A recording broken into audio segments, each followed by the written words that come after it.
the intelligence the guy had in the car, it's hard for me to think of somebody more intelligent in the car than him.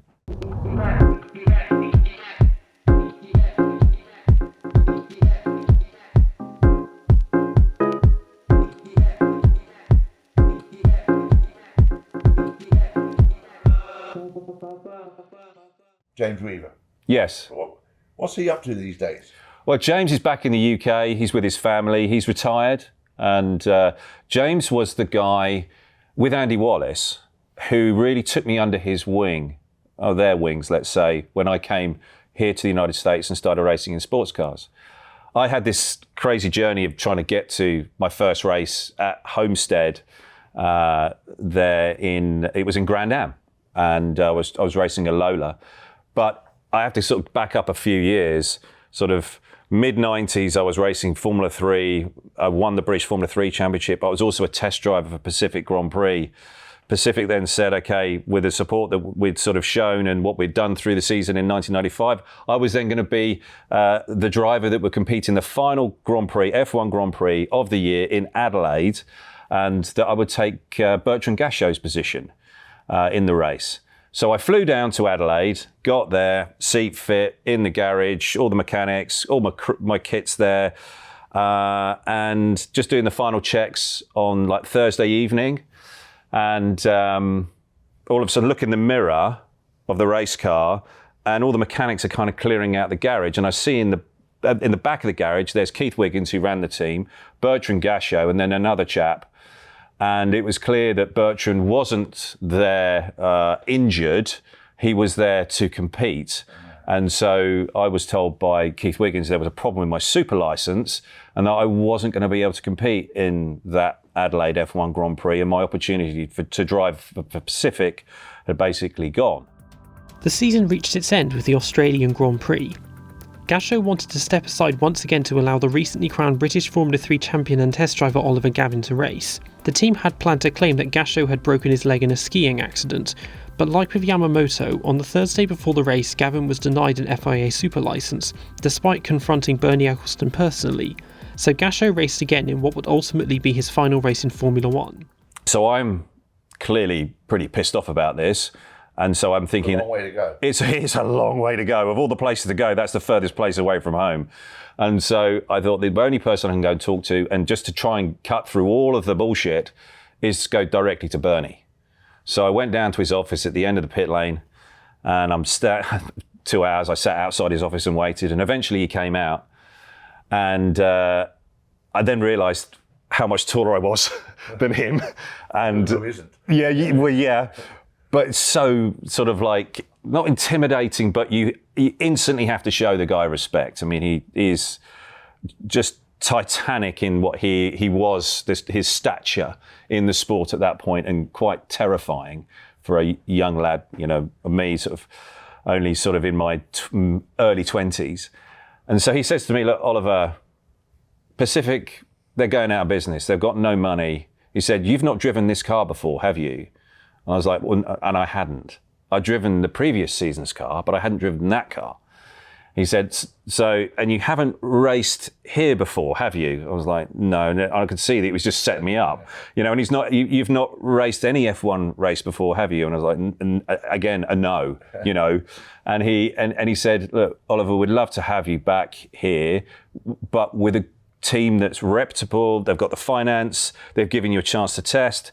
He said, it's too much of a risk for us to put you on the grid here in a car you've never driven, on a track you've never driven on before, and you're in Formula 1. He said, I have to be mindful and careful about who we put in these cars and give you the best chance to make sure that you have as good a result as you possibly can. So all of that left me rather deflated and rather sort of like, so I walked away from that, and Bernie went off, and I had to go off to the airport to pick my father up. My father was flown down to sort of see all of this, and he didn't know. So when I picked him up from the airport, I had to give him the good news all the bad news, that I wasn't going to be competing. And so he and Keith had a very heated conversation in the hotel that we're staying at, in the restaurant. So that all ended terribly. But you fast forward a number of years to 2000, and I've gone to see Keith, because Keith is at Lola Cars. He is the sales director for Lola Cars. And I've said, Keith, come on, I need a bit of help here. I'm trying to get to the United States. Can you help me? And so he's like, look, I can get together a spares package. And there's one car and one team, Phil Crichton Racing, and it's going to be this guy, Scott Schubot, and I think we can make a bit of a deal and get you in a car there at Homestead. But he just needs a bit of cash as well. I said, how much? He said, how much you got? And so I went home to speak to Helen, my wife, and she was pregnant with our daughter, our first child. And I said, Helen, I've got this idea. And she's like, well, I completely trust you. I'm like, we're all in, let's go. So I basically cleared out all of our savings, everything that we had, in cash, and I took it to Scott Schubot, arrived in the United States and gave him the money. It's over £10,000, I think it was. Gave him the money and got in the car, qualified the car on pole position, and then we had a bit of a problem and I got kicked out. We had a technical infringement of some sort.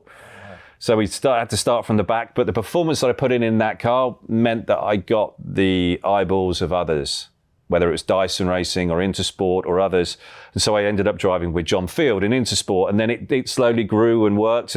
But going back to the whole James Weaver piece, James, that weekend, he came and found me. And he said, look, you're a young British driver, you're coming into this. He said, let me just sort of show you around the paddock. And he went and introduced me to a load of different teams. And he was a real gentleman, but he was also wanting just to help.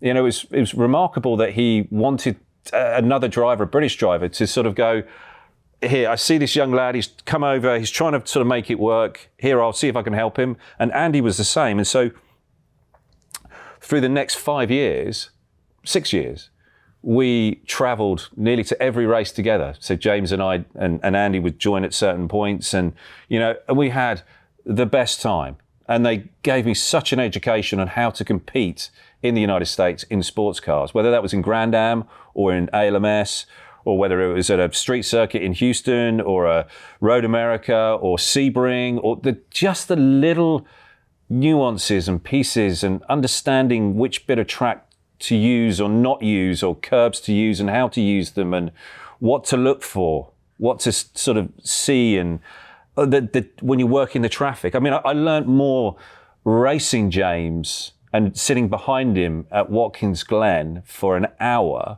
than I learned from nearly any other piece of driving that I did in my whole career. Wow. Just the way that he worked the traffic and the way that he would place his car. And I was clearly in a faster car. The Lola was mostly a second and a half quicker than the Riley and Scott that weekend. But he managed to the whole time work the position of his car and way he would then sort of use the traffic as a pick and put a car in between us the whole time. The intelligence the guy had in the car, it's hard for me to think of somebody more intelligent in the car than him. Well, thank you very kindly for your time and your great stories, sir. Pleasure. And we look forward to having you back here in Elkhart Lake. Yeah, it would be great fun. Must come back soon. Right. Thank you. Thank you.